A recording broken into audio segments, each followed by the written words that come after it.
This is the Outlap F1 podcast featuring America's own Cody, Andy, and Deanna, your one-stop shop for Formula One news, insights, race previews, and reviews. Join us on the Outlap.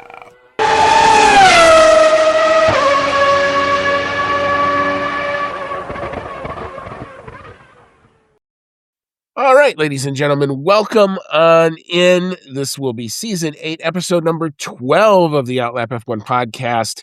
We have a preview show, and look who's back. He's back from Japan. He's looking good. Mr. Cody, it is good to see you, sir. How is it? How was Japan, man? It was a blast. I had such a great time. My wife and I did so much, traveled so many places, hung out at temples, castles, beaches, mountains. We pretty much did it all. Lost a little weight, got very tan, and then got some pretty nasty jet lag that is just what doesn't want to quit. So yeah, I'm still feeling the crash heading into the early evening, but it's getting a little better day by day. It was totally worth going. Oh, no, I'm glad I saw some of your pictures. It looked like you guys had an amazing time. I'm super glad that you went. And just from a professional standpoint, you also missed the 100-year storm that blew through here while I was away as well. We both missed out on it. So all sorts of interesting things were happening while we were on our respective vacations. Not to mention a few things in the F1 world that we're going to finally get a chance to catch up on. So this one hopefully should be fun. It's our 2026 Austrian GP Preview show. If you have found our show, welcome along. Like I said, as always, we're glad you're here. You can find us on X, Instagram, Discord, Reddit, and of course here on YouTube at Outlap F1 Podcast is the handle for all that. You can email the show, outlapf1@gmail.com. We'll get your thoughts to us. Thank you so much to Outlap F1 Nation who continues to support the show. Thank you so much to Dean Warwick, Yuri Dolchester, Paul Weaver, Quentin Warden, Kevin Kelly, Regan Stanzik, Timothy Brown, Jonathan Scott, Rachel Fleming, Dave Doherty, and Brandon Bowler. If you are in the mood to buy us a set of coffee, and a lot of you have done so in the last little bit, and we thank you very much. We are into the European season. We have some weird waking hours. Cody's coming back from Japan fighting jet lag. I'm trying to figure out how I'm going to be on some kind of pseudo-European time zone this weekend. But anyway, if you'd like to do that, our link is buymeacoffee.com/outlapf1. We will be most appreciative if you'd like to do that.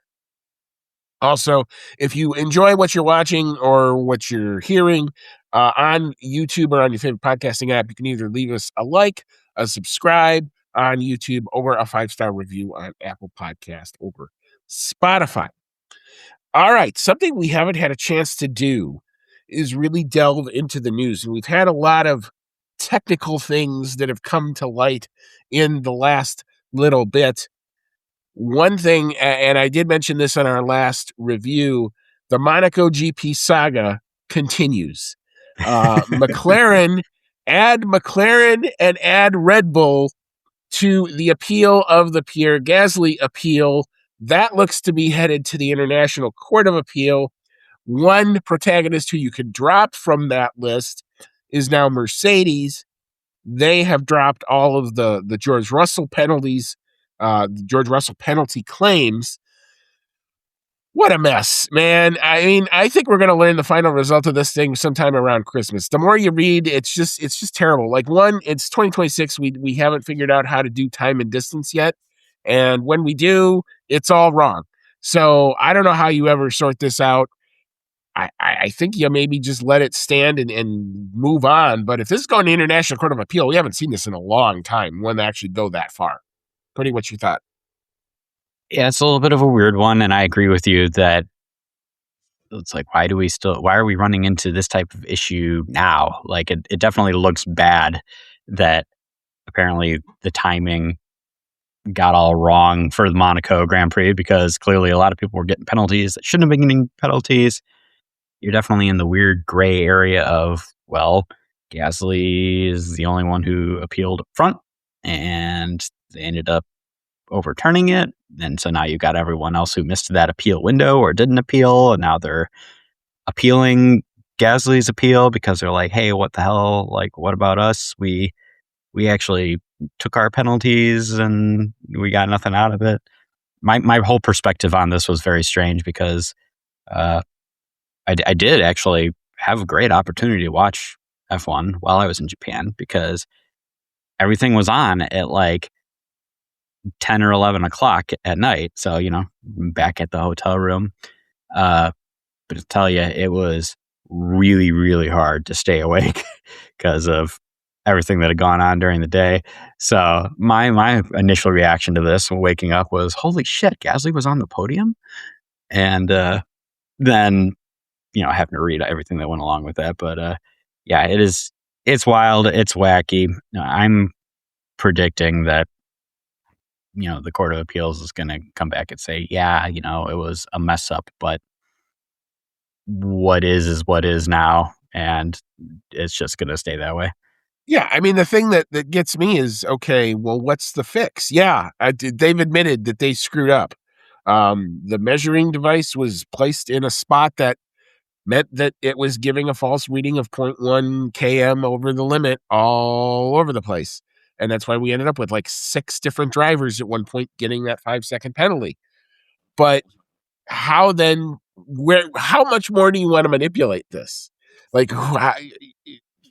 there's no way. So I The don't. one that really is gonna stumble is that I think is going to be the one that's going to make it. So they say, okay, we're not doing anything. Is you were telling me about how Oscar Piastri got a penalty and then served his penalty. So it's not like the Gasly one or the 2 George Russell penalties where it's like you can just add the race time back on. Like Oscar Piastri actually served his penalty, and you don't really get, it's not like a concrete 10 seconds or whatever at that point. You've completely changed the dynamic of your race by going in and serving that penalty. So how do you give that back to him? If you start giving it back to other drivers who, weren't appealing, then, you're leaving out someone who perhaps got the biggest penalty of all, because you can't really just give Piastri back 10 seconds. So yeah, I think that's why they're going to just stick to we messed up. Yeah, maybe we'll have to find some better way to foolproof test this before we actually get to a competitive session. But they're just going to leave things the way that they are at this moment. Yeah, I mean, now, the last one shocked me. I would be more shocked if there is a change to the final result as it is now. But we will see. It is going to be one of those things that will pop up, months from now when we're not thinking about it. Oh, yeah, remember that thing. So we will try to stay on that and bring any changes or any result of that to you. One thing that has been agreed to is we've been talking all year about these engines and how they work and how they were initially set up and the problems they're in and what the FIA has kind of done to patch things up. Well, they've gone a step further, and they've even actually agreed to this. So the current split of the proposed 50-50 split between the ICE and the electric power, that is going away. And in fact, it is going to trend towards a 60-40 split, with 2027 kind of being a middle of the road year. So for 2027, the split will become 58% ICE, 42% electric, and in 2028, it'll shift to a straight 60-40. Fuel flow will see a 5% increase in 2027, excuse me, followed by a 13% increase in 2028. The MGUK standard electric deployment will be reduced from 350 kilowatts to 300 starting in 2027. Overtake mode will remain capped at the 350 kilowatts that it is now. Harvesting power will increase to 375 kilowatts in 2027 to aid with that electrical deployment. All of this being towards the goal of not having the whine engine losing time while it's going through a fast corner. It's a lot.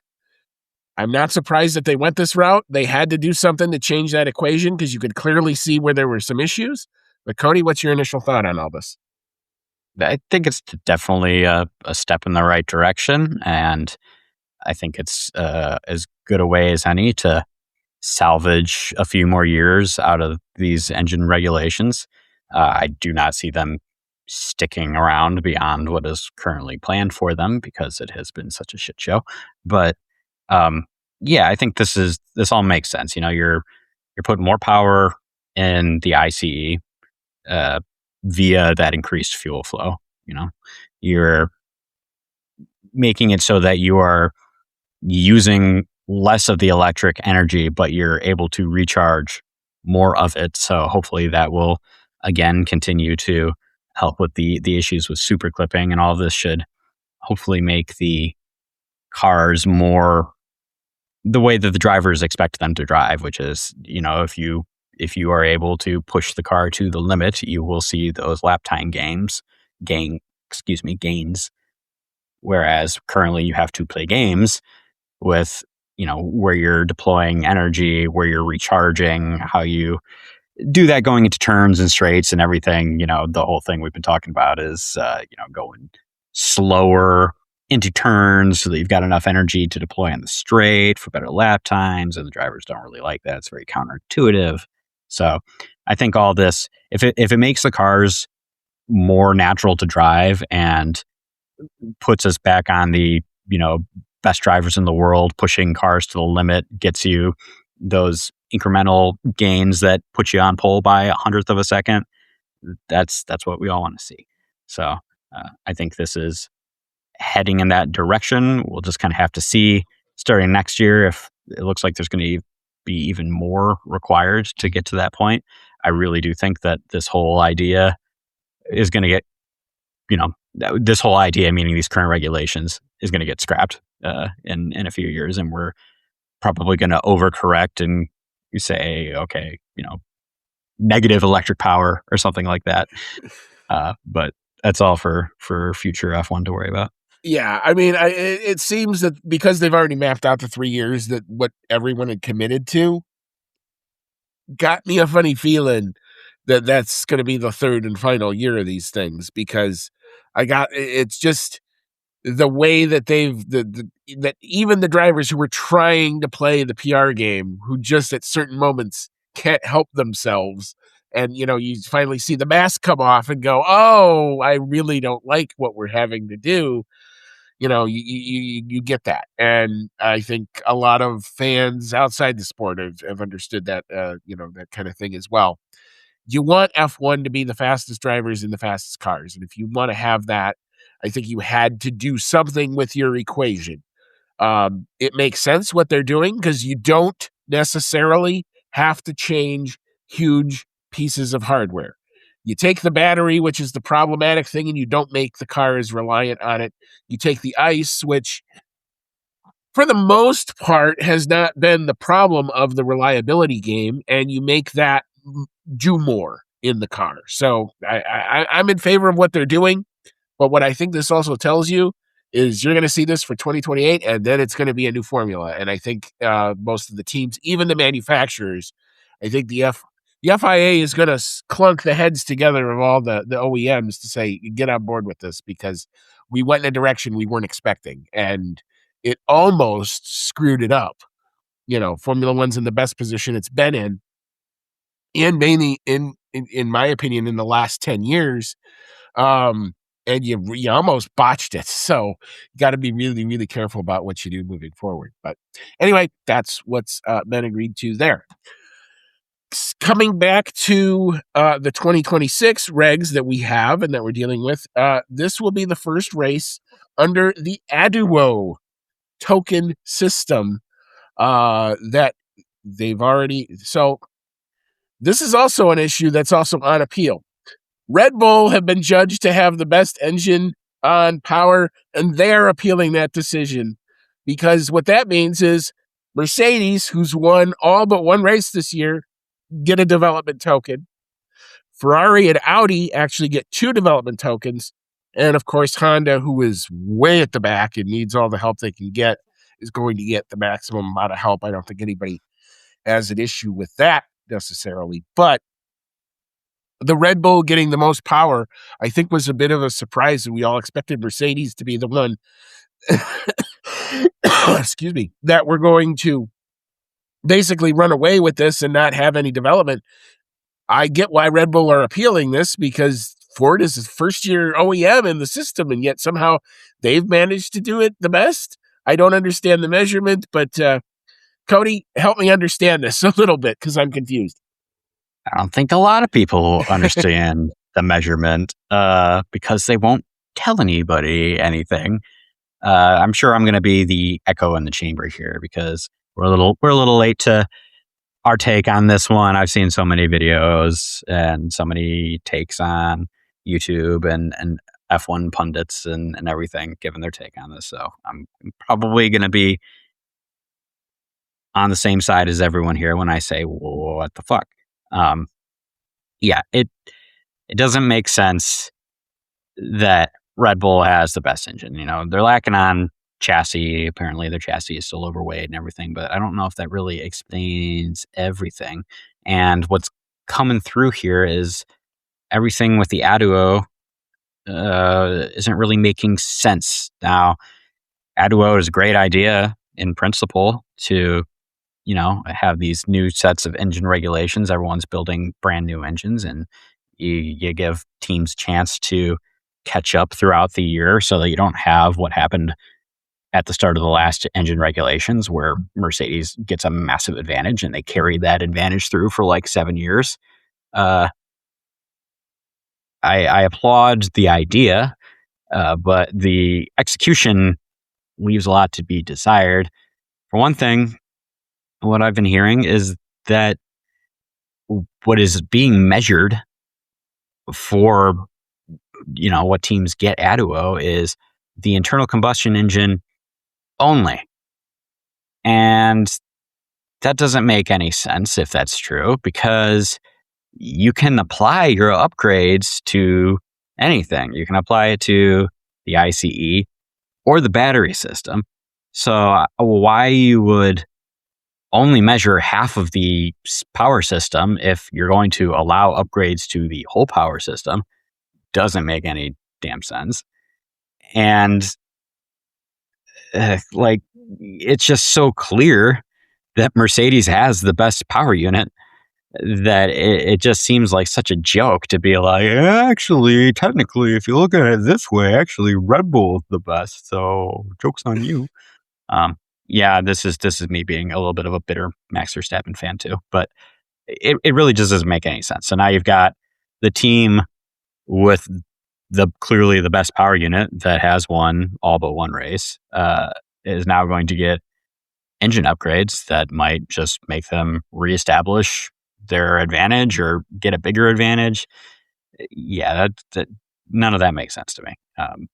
I guess it kind of makes sense with the other teams. Like, yeah, Ferrari has clearly been down on a little power, and you know, Audi maybe, and Honda definitely. Honda me getting all the help that they can get that's A-okay in my book. But yeah, just like the technicalities and the fact that nothing has been released to the public about how exactly they're going about measuring these power units and establishing power deficits and stuff like that. It's just like, it's, you know, it's a black box and it makes no sense.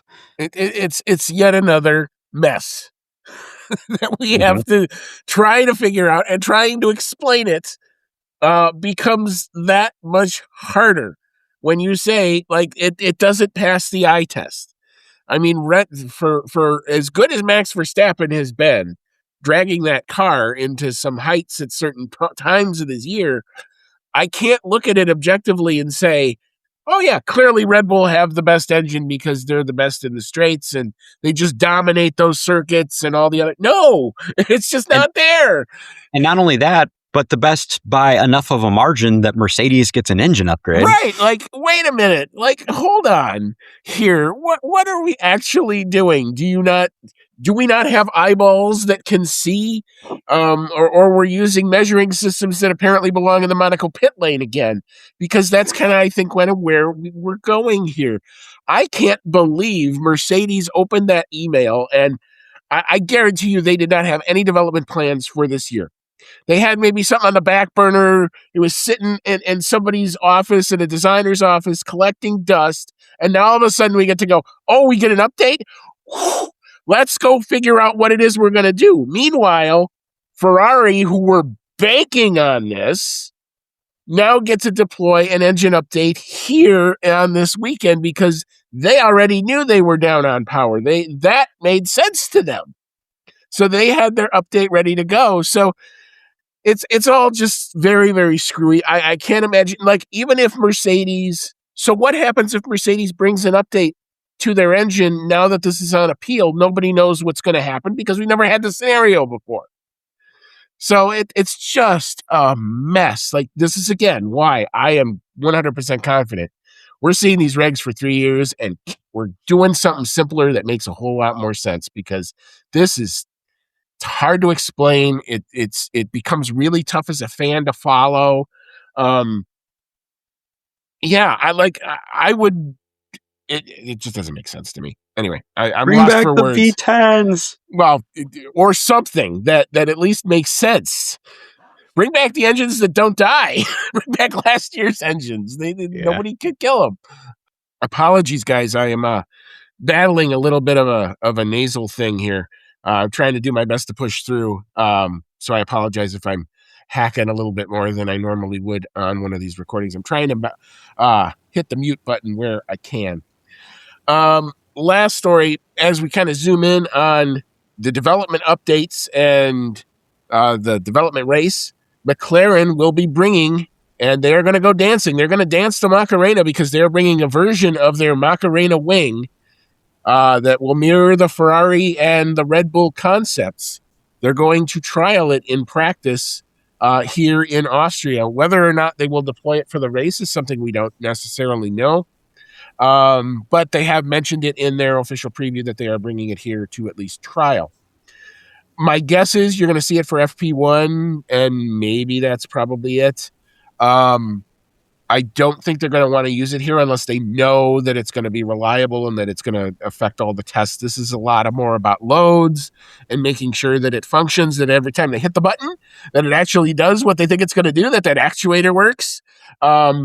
Just kind of like we kind of saw in Ferrari with China. Like, they brought it out, everyone went, ooh, what a great idea, and then they didn't use it. I have a funny feeling you're going to see that here.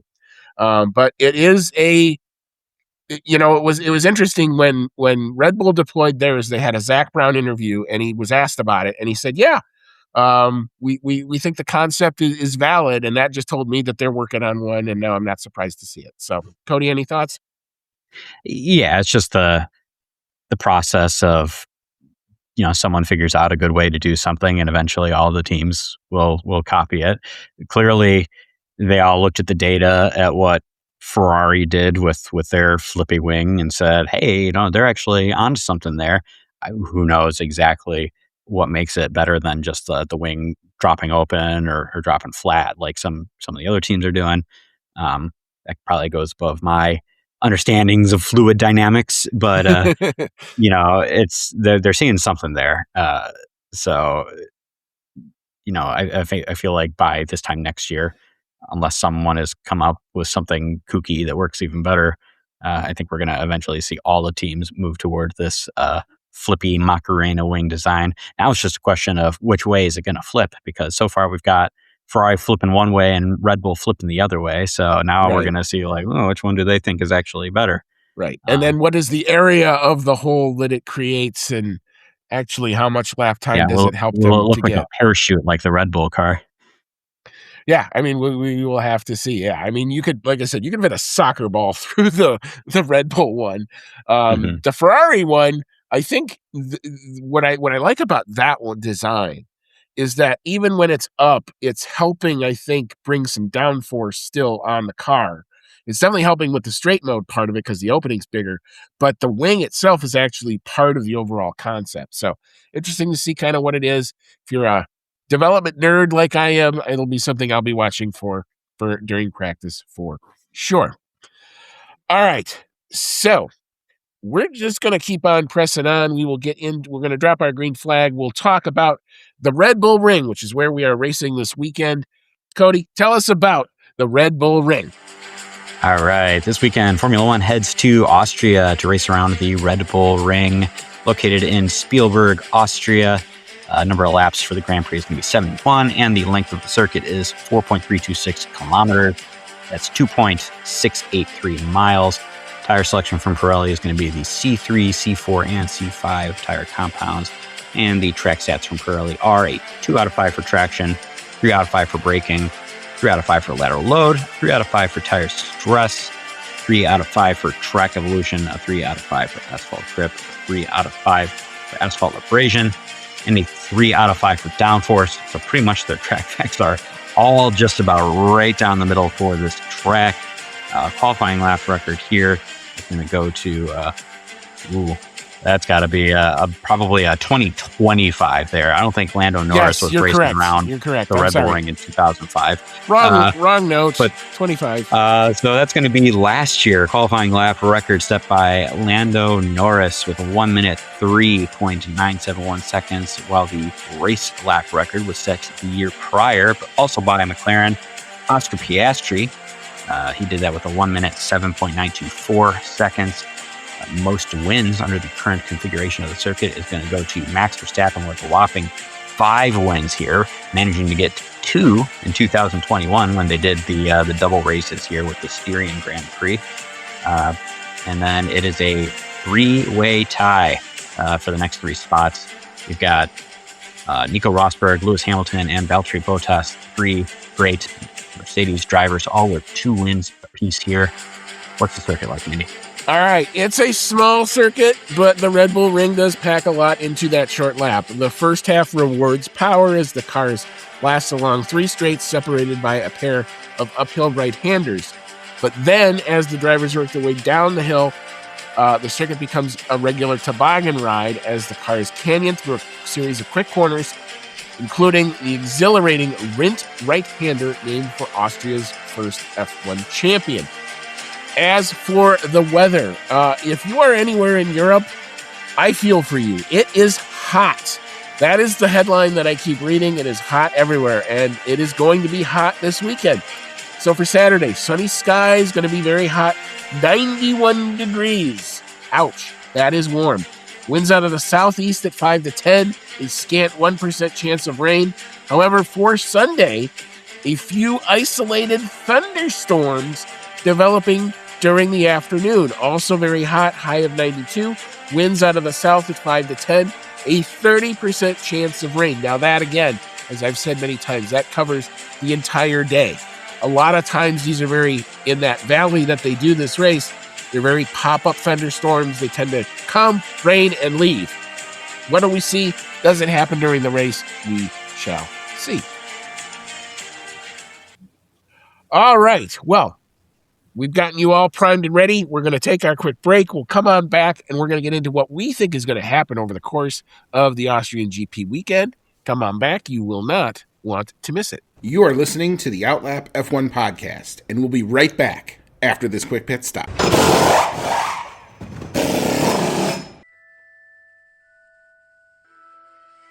Grab your flu powder, broomstick, or apparate to your favorite audio streaming service to join the discussion on Hogwarts, a podcast, where Dan and his friends have in-depth chapter-by-chapter breakdowns of each Harry Potter novel. Join the group as they dive into the magical world and discuss plot points, analyze character development, and occasionally go off the rails. Whether you're a muggle who's new to the series or a pure-blood wizard who won't need a remember-all, Hogwarts, a podcast, brings everyone to the Great Hall for a magical discussion. Hogwarts, a podcast, available wherever you get your podcasts. All right, welcome back on in. This was season 8, episode number 12 of the Outlap F1 podcast. Hey, we remembered how to do a preview show. It's our 2026 Austrian GP Preview show. You've got Andy, and he is back. Mr. Cody is back from Japan and looking great. And we just kind of talked. We did a catch up on the news. We did our track facts preview and all that other good stuff. Now, what do we think is actually going to happen over the course of the Austrian GP weekend? We have not done this in a while. So let's see if we can try to nail what we think is going to happen this weekend. We shall start, as we are always apt to do, with the pole sitter. I like the fact that we've got some different answers in here. Cody, what you got? I am completely on the Lewis Hamilton hype train now. I thought his win in Spain was amazing. That was the part I actually woke up for when I was watching the race. Monaco, like as soon as I fell asleep, I was out. With Spain, I nodded off. Next thing I know, I woke up and they're like, safety car? Lewis Hamilton's in the lead. And at that point, I like perked up and was like, oh. We got a very amazing finish to that race. Getting to see Lewis Hamilton win for Ferrari was well-deserved, a long time coming, and a little weird, honestly, but still a very good thing. So, yeah, I am on that hype train. I'm going with Lewis Hamilton to get pole here in Austria. Yeah, I am kind of secretly wanting to see if it's 2 wins on the bounce and he's going home to the British Grand Prix, what does that do to the championship? And Kimi Antonelli, who's had this nice kind of easy ride, is going to be staring down the barrel of a 7-time world champion. But that having been said, the only thing that stopped Kimi Antonelli from even potentially taking that win away from Lewis Hamilton was his car. He was still there. He still managed to get the move on George Russell, and the car just gave out. I don't think he was going to end up winning that race because of that safety car, but I want to see the fight, and I want to see the fight back from the young Italian here. So I think Kimi Antonelli is going to bring it in qualifying, as he's tending to do. So I got him on the pole, at least on Saturday. All right, what do we think our lap time is going to be? Our 2025 lap time is a 103.971 that was set by Lando Norris last year. On the current configuration, this is the one now with that little chicane. So it added actually a little bit of lap time. The actual previous one was a 102 something by Bottas in 2020. So we adjusted the lap times to take advantage of that little chicane that they added. That F1 cars don't still take flat out, but it adds some distance and some lap time. All right, so Cody, what you got for a lap time? I'm going with, I've been going with like about, a half second to 0.6 seconds slower. And I always feel like I'm underestimating these cars when we review this on Sunday or Monday. So I'm going to go a little closer to last year's lap time, this time with a 1 minute, 4.367 seconds. All right, very good. I am kind of with you in the same range. I'm not that far away from you. And as I imagine, this qualifying, I expect it to be very tight and very close amongst the top 8 for sure. But I'm right along there with you on the lap time. 104.587. I'm a little slower because I think the hot temperatures may play into that a little bit. 104.587 is my lap time there. As for the race on Sunday, the 2025 result was a McLaren 1-2. Lando Norris taking P1, Oscar Piastri P2, and Charles Leclerc coming home on the podium in P3. I don't know that I could see a repeat of that. As much as I would love to be a McLaren homer and like to say this is a track that Lando Norris goes really well at, which is true. He is kind of a specialist around here. But I got to deal with that lovely thing called reality. Spain was kind of a bit of a wet blanket if you're actually thinking about it in terms of pace. Yes, McLaren are going to bring some updates. We'll see what the Macarena wing does. I don't think they're going to race it here. So, that having been said, Lewis Hamilton has all the momentum, and all he needs to do is put another race together, and then we may have a championship fight yet. And that's what I'm going to root for, and that's what I'm going to go with. I got Lewis Hamilton taking the win, taking the victory away from Kimi Antonelli, who will not be far behind, but will finish second.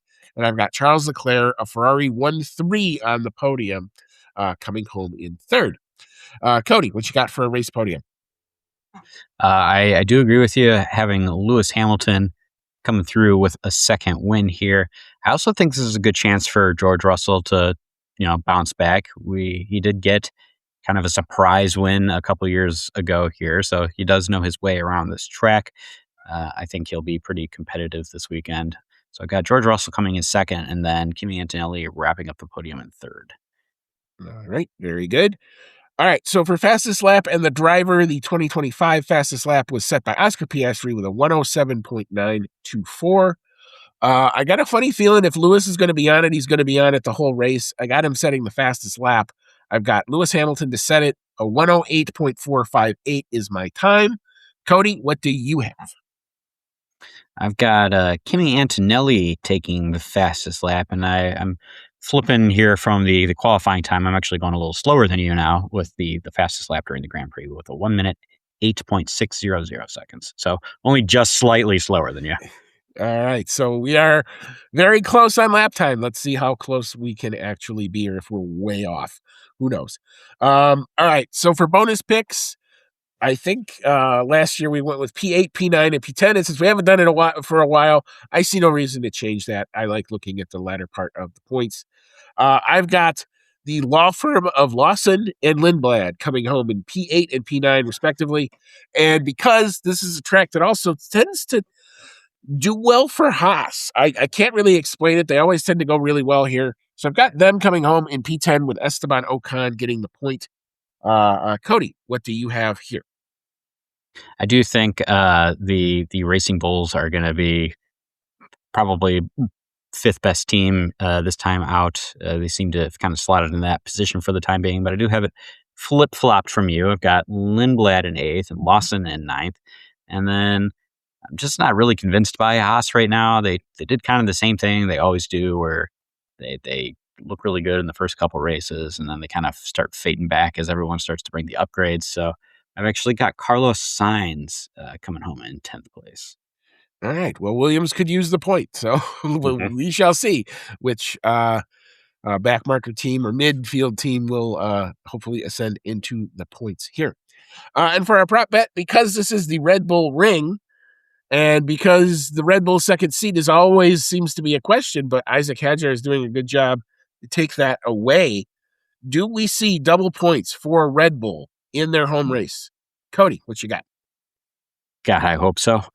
I think actually, provided the cars both make it to the finish, I think there's actually a really good shot of this. The car hasn't been great, but it hasn't been awful. And Isaac Hadjar, he's had some kind of silly incidents and crashes here and there so far this year, but he is actually, pretty fast. So I think so long as, there's no engines blowing up or anything this time out, I think they both reasonably will finish in the top 10. Yeah, I've got it. I've got this as a yes as well.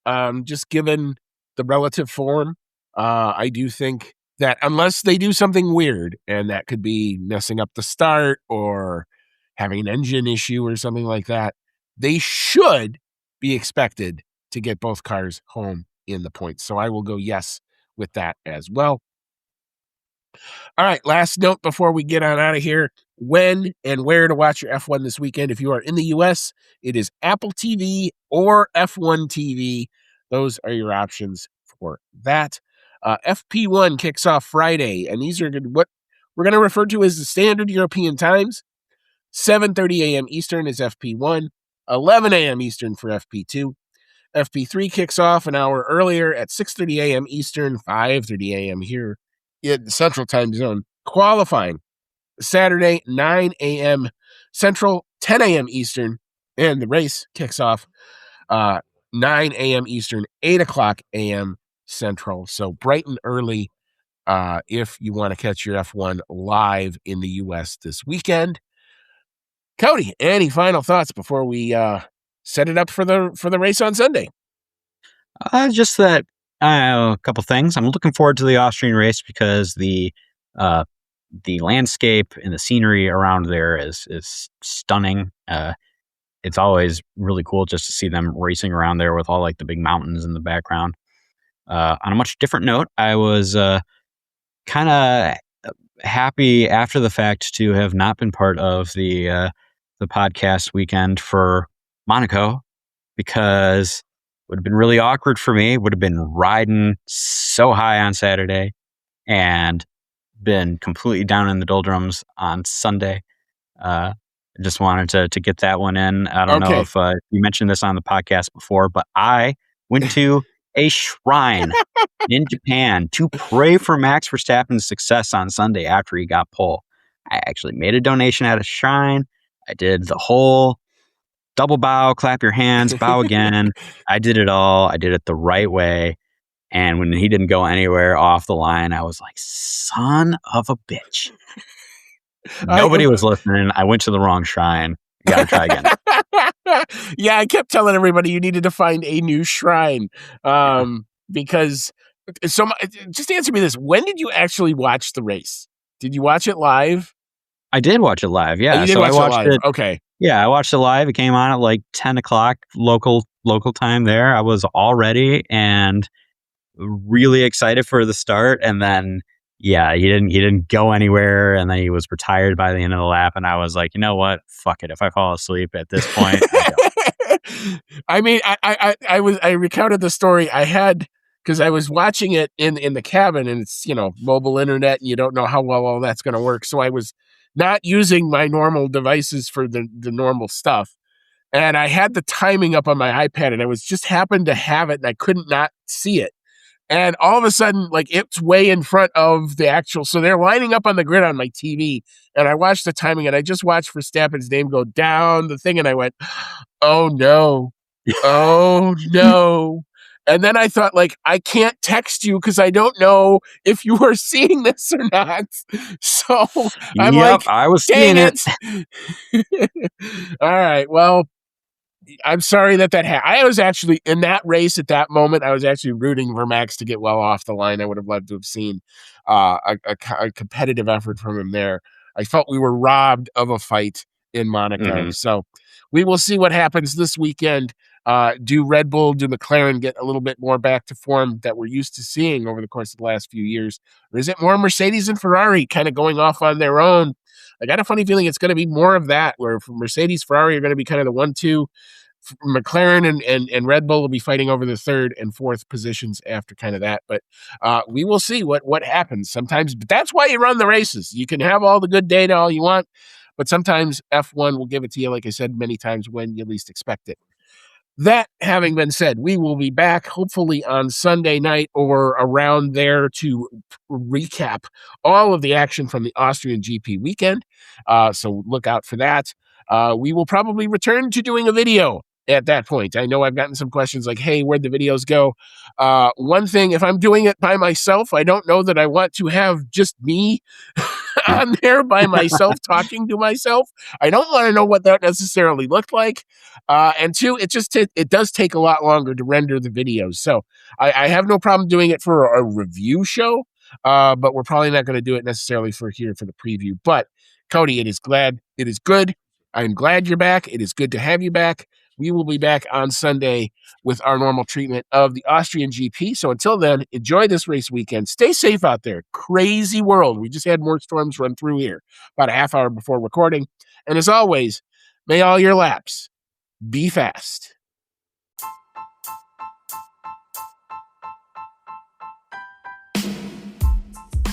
Thank you for listening to today's episode of the Outlap F1 podcast. If you like what you heard, click that subscribe button and be sure to leave us a 5-star review.